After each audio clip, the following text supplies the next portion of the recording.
Hello दोस्तों, हम सबकी पढ़ाई में आपका स्वागत है। आज इस वीडियो में हम लोग class 8 science chapter first crop production and management को डिस्कस करेंगे।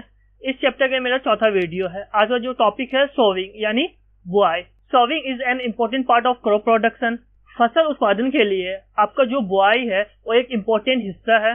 Before sowing, good quality, clean and healthy seed of a good variety are selected. Farmer prefer to use seed which give high yield. किसान जब बुआई के लिए बीज को select करता है, बेसिकली जो बीज होता है वो अच्छे क्वालिटी का होना चाहिए, साफ सुथरा होना चाहिए और साथ ही साथ वो हेल्दी होना चाहिए, जिसके वजह से जो आपका उत्पादन शक्ति है वो बढ़ जाए। तो फार्मर ऐसे ही सीड को सेलेक्ट करता है। नेक्स्ट जो टॉपिक आपका सिलेक्शन ऑफ सीड। हम लोग सीड को कैसे सेलेक्ट करते हैं। One day I saw my mother put some gram seed in a vessel and pour some water on them. After a few minutes some seed started to float on top. I wonder why some seed float on water.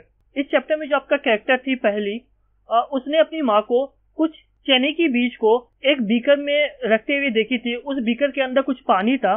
कुछ समय के बाद वो देख रही है कि कुछ चने की बीज जो आपका ऊपर में फ्लोट कर रहा है और जो कुछ सीड है और नीचे बॉटम में सेटल हो गया है।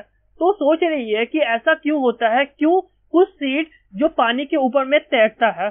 तो इसका जो जवाब है आपका जो नेक्स्ट पैराग्राफ है उसमें गिवन है, तो उसको भी रीड कर लेते हैं हम लोग। यहाँ पे एक एक्टिविटी दिया हुआ है। Activity 1.1, take a beaker and fill half of it with water, put a handful of wheat seed and stir well, wait for some time. इस एक्टिविटी को आप घर में भी कर सकते हो।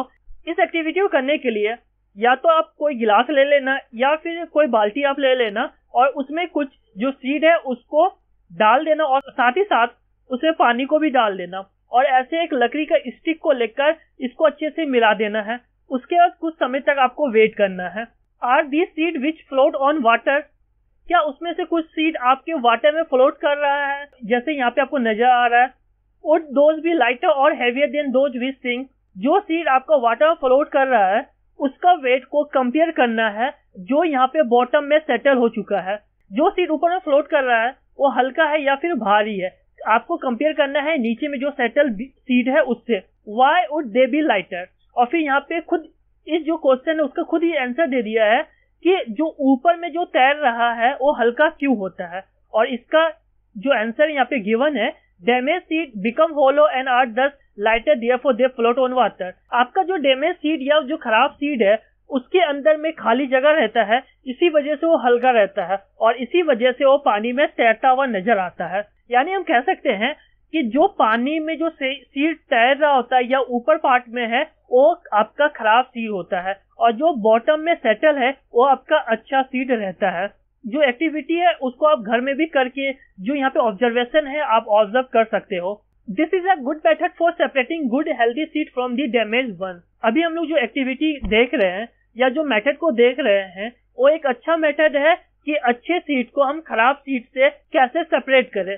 तो अगर आपके पास ज्यादा सीड है तो ऐसे बड़ा सा बाल्टी या ड्रम का भी यूज कर सकते हो। उसमें सीड को आप डाल लेना। ऊपर में जो आपका सीड तैर रहा होगा उसको अपने हाथों से या फिर किसी भी चीज से उसको आप हटा सकते हो और जो नीचे में सेटल सीड होगा वही आपका हेल्दी सीड रहेगा। Before sowing, one of the important task is to know about the tool use for sowing seed. बुआई करने से पहले बुआई करने का जो टूल हम लोग यूज करेंगे उसके बारे में जानना हम लोगों के लिए बहुत ही इम्पोर्टेंट टास्क है। हम लोग जो बुआई करते हैं उसके लिए जो टूल यूज करते हैं बेसिकली या तो ट्रेडिशनल टूल होगा या फिर आपका मॉडर्न टूल होगा। जो सबसे पहले आपका traditional tool, the tool use traditionally for sowing seed is shaped like a funnel. हम लोग बीज बुआई के लिए जो परंपरागत टूल का यूज करते हैं बेसिकली वो एक फनल लाइक शेप्ड होता है, यानी कुप्पी की तरह आपका वो टूल होता है। जैसे इस फिगर में आप देख लो, यहाँ पे हम लोग एक कुप्पी को लेते हैं और उस कुप्पी के थ्रू हम लोग 2-3 पाइप को अटैच कर लेते हैं और साथ ही साथ हम लोग हल का भी यूज करते हैं। हल के थ्रू हम लोग जो आपका जमीन होता है उसको खोदते हैं और इस कुप्पी में बेसिकली हम लोग जो बीज है उसको भर देते हैं और इस पाइप के थ्रू जो यहाँ पे मिट्टी खुदी हुई है उसके अंदर चली जाती है। ऐसे ही हम लोग परंपरागत टूल का यूज करके बुआई करते हैं।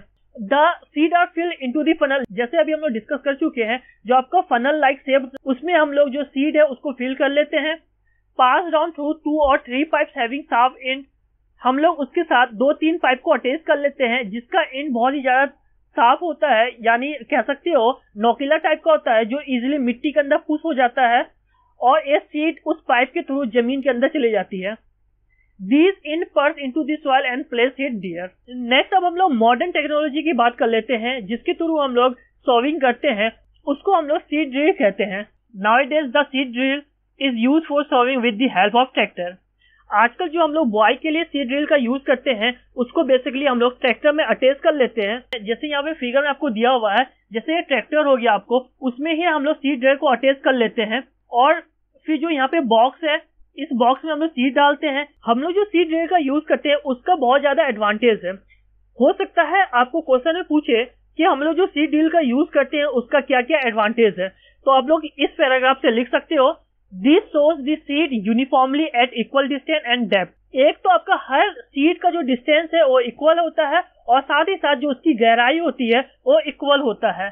यानी यहाँ पे हम कुछ सीड के एग्जांपल से समझा रहे हैं कि मान लो 1 सीड, 2 सीड, 3 सीड, 4 सीड है, और जो सीड के बीच का जो डिस्टेंस है वो इक्वल रहने वाला है और साथ ही साथ इसकी जो गहराई होगी जमीन के अंदर वो भी इक्वल रहने वाला है। क्योंकि यहाँ पे अगर टूल्स को अगर गौर से देखोगे तो यहाँ पे जो टूल्स का डिस्टेंस है, हर एक टूल का डिस्टेंस सेम होता है। इसके वजह से क्या होता है, जो आपका सीड है, एक सीड मान लो यहाँ पे है, दूसरा सीड यहाँ है, तीसरा सीड यहाँ पे, तो आपका जो डिस्टेंस होगा वो इक्वल होगा और साथ ही साथ जो जमीन के अंदर की जो गहराई होगी हर सीड का वो इक्वल ही होगा।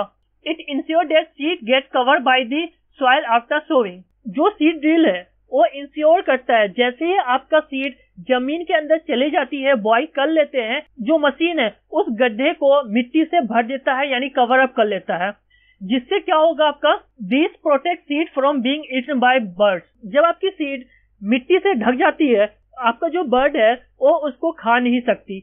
इससे हम कह सकते हैं जो आपका बीज है उसका नुकसान नहीं हो पा रहा है। Sowing by using a seed drill save time and labour. हम लोग अगर बुआई इस सीड ड्रिल से करते हैं तो इससे हम टाइम को भी बचाते हैं और साथ ही साथ इसमें बहुत ही कम मजदूर भी लगता है आपको। आप इस फिगर से ही समझ सकते हो कि यहाँ पे सिर्फ और सिर्फ एक ड्राइवर ही इनफ होता है इस सीड ड्रिल से सीड की बुआई करने के लिए। यहाँ पे कुछ पैराग्राफ है जिसको आप रीड कर लेना। बेसिकली जो 2 कैरेक्टर दिया हुआ है, पहली और बूझो, तो यहाँ पे बूझो बता रहा है, there is a nursery near my school, I found that little plant we are kept in a small bag, why are they kept like this. आपने जो नर्सरी है उसको जरूर देखा होगा अपने सराउंडिंग में, जिसमें बेसिकली हम लोग देखते क्या है, ऐसा कुछ पाउच होता है, उसमें आपका जो फूल होता है वो रहता है। इसी को हम लोग घर लेके आते हैं, उसके बाद हम लोग अपने छतों में या फिर जो गार्डन होता है उसमें हम लोग जो फ्लावर होता है उसको हम लोग लगा लेते हैं। तो यहाँ पे बेसिकली बूझो भी यही बोल रहा है कि उसके स्कूल के पास एक नर्सरी है, उसमें उसने देखा कि छोटे छोटे जो बैग्स होता है उसमें कुछ छोटा छोटा प्लांट होता है और फिर पूछ रहा है कि ऐसा क्यों होता है। फिर यहाँ जो पहली है वो भी कुछ बता रही है, seed of a few plants such as paddy are first grown in nursery. अगर हम पैडी की बात करें, पैडी का जो सीड है उसको हम लोग नर्सरी में ग्रो करते हैं। When they grow into seedling they are transplanted to the field manually. जब वो थोड़ा सा बड़ा हो जाता है तब उसको हम लोग मैन्युअली जो क्रॉप फील्ड है वहां ले जाते हैं, उसके फिर उसको बो देते हैं। Some forest plant and flowering plant are also grown in nursery.